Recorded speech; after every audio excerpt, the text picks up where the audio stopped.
Bonjour à tous, bienvenue sur 8 Mont-Blanc pour votre journal tout en images. Lundi 9 mars 2020, voici les titres. Plus que le corps, l'âme était à l'honneur à Chambéry ce week-end. Le Forum des médecines de l'âme a réuni plus de 3000 personnes. Et des communes qui se retrouvent sans candidat à l'approche des élections municipales. C'est le cas en Savoie et en Haute-Savoie. Reportage à suivre.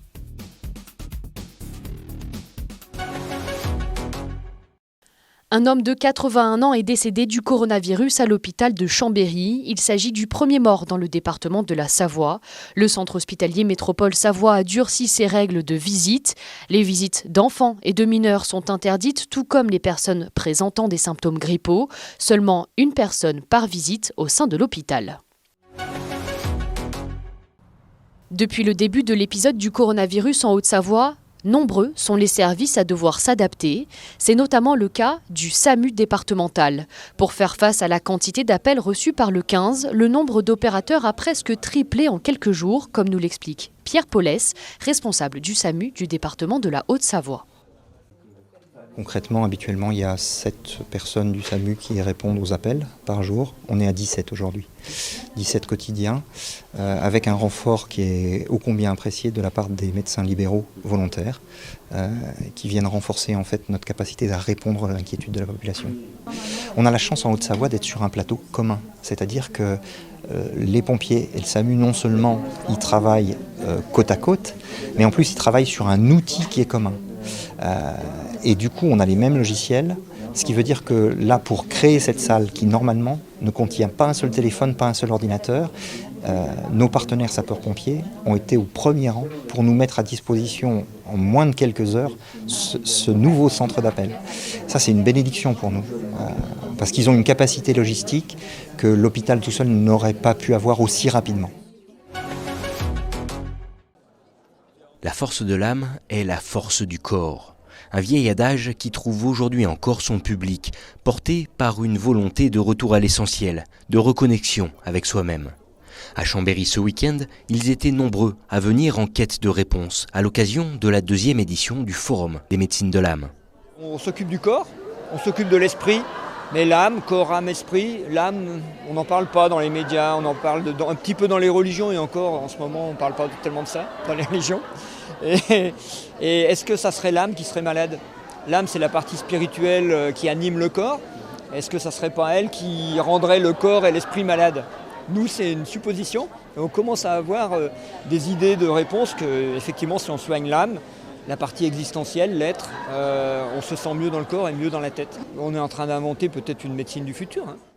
Guide holistique, aromathérapie, yoga du rire ou encore séjours de jeûne et randonnée sont donc entre autres quelques-unes des clés proposées sur le forum. Mais quelle que soit la méthode, tous les exposants s'accordent sur un point, l'être humain a aujourd'hui plus que jamais besoin de définir ses réels besoins. La manière dont on vit est de plus en plus éloignée de notre nature propre et donc il y a un réel besoin de reconnexion en fait, de reconnexion à soi. Donc aujourd'hui la médecine allopathique, c'est pas son rôle, c'est une médecine d'urgence, elle est là pour les urgences et pour les pathologies et pour les maladies et heureusement qu'on l'a, mais en prévention, c'est important de prendre sa santé en main, en amont, avant d'être malade. Et donc pour moi, toutes les approches alternatives, elles ont cette fonction-là. Bien loin d'une actualité épidémique, c'est donc avec des informations et un peu d'inspiration que le Forum des médecines de l'âme a réuni pas moins de 3000 personnes en 3 jours de manifestation. Crise des vocations, élections sans candidat. 2 communes savoyardes et 2 communes haut-savoyardes vivent aujourd'hui une situation inédite au lendemain de la date limite de dépôt des candidatures. À Londa, petit village savoyard de 280 habitants dominant Albertville, Bettina Cervelin, maire sortante, a décidé de ne pas briguer un second mandat avec l'espoir de pouvoir passer le flambeau. Sans résultat, malgré l'implication de nombreux habitants, personne n'a souhaité endosser la responsabilité de maire. Les 15 et 22 mars, les habitants seront tout simplement dispensés d'élections. On a travaillé avec 11 personnes qui souhaitaient donner du temps à la commune, qui ont toutes les compétences nécessaires pour le faire avec qualité. Donc j'étais assez ravie en me disant l'intérêt est là. Donc c'est pas un engagement qui est manquant, c'est une peur de la responsabilité du chapeau de maire. C'est un petit peu étonnant parce qu'on est dans une petite commune. Je leur ai toujours dit, moi c'était à ma mesure, donc c'est aussi à leur mesure. J'y suis arrivée, ils y arriveront. Pour l'instant, ça joue pas. Situation électorale identique à Saint-Pierre-de-Curtille, à Saint-Sylvestre et à Serraval, commune rurale de montagne dans le massif des Aravis. Pour son maire sortant, Bruno Guidon, les nombreuses démarches entreprises pour mobiliser les habitants n'ont pas abouti, malgré les intentions affichées de sa première adjointe, qui a dû renoncer faute de pouvoir fédérer sur sa liste 15 habitants de la commune. Les 15 et 22 mars, les habitants seront également dispensés d'élections. L'État se désengage, nous donne beaucoup de responsabilités, transfère certaines compétences aux intercos, donc les enlève aux communes. Après, les communes n'ont plus que l'état civil, les emmerdes de la commune, gérer le quotidien, beaucoup moins de liberté pour prendre des décisions sur son territoire. C'est pas très gratifiant. Si on accepte d'être maire, donc de faire une équipe, c'est pour faire avancer la commune, la développer dans tout niveau, que ce soit en logement, en assainissement, en scolaire et tout ça. Sans maire et conseil municipal élus et selon le Code général des collectivités, les préfets de Savoie et de Haute-Savoie devront au lendemain du 22 mars nommer autant de délégations spéciales que de communes sans maire et conseil municipal. Des délégations qui devront gérer les affaires courantes pendant 3 mois avec l'obligation d'organiser des élections partielles. S'il n'y a toujours pas de candidats, les préfets pourront alors prononcer pour chacune d'elles leur disparition par fusion avec une autre commune. En France, 106 communes sont dépourvues de candidats pour cette élection municipale.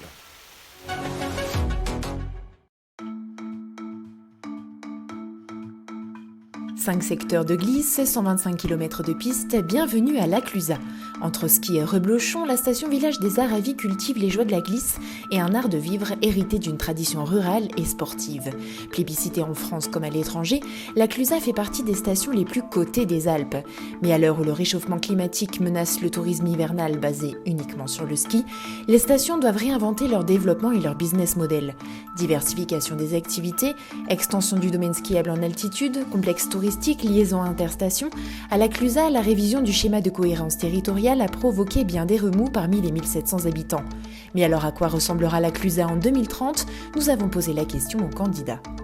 Alors pour notre équipe, l'ADN La Clusaz, on imagine pour les générations futures une transition économique et environnementale qui doit se faire dès à présent. La montagne a besoin de se réinventer. On a eu évidemment l'âge d'or du ski alpin, notamment depuis les années 60-70, avec un business model établi quasi uniquement sur cette mono-activité.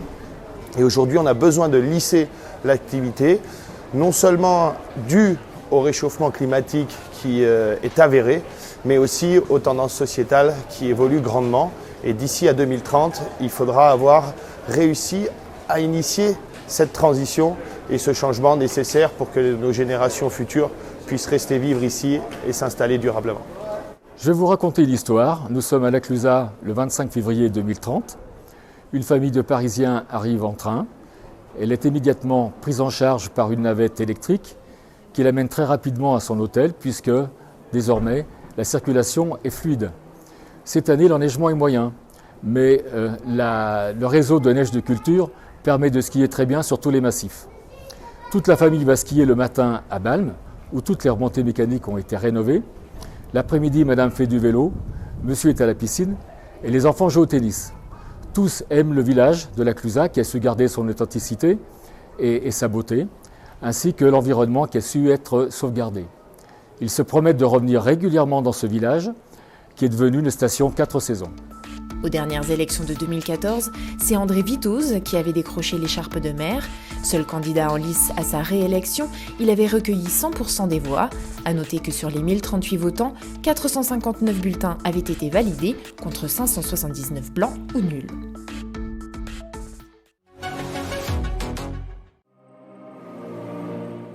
C'est la fin de ce journal, merci de l'avoir suivi. On se quitte sur ces images du défi du roc de fer de Méribel. Ce samedi, une centaine de skieurs ont pu dévaler la mythique pente de la station, façon Coupe du Monde de ski alpin. Passez une belle soirée, à demain pour un nouveau journal sur 8 Mont Blanc.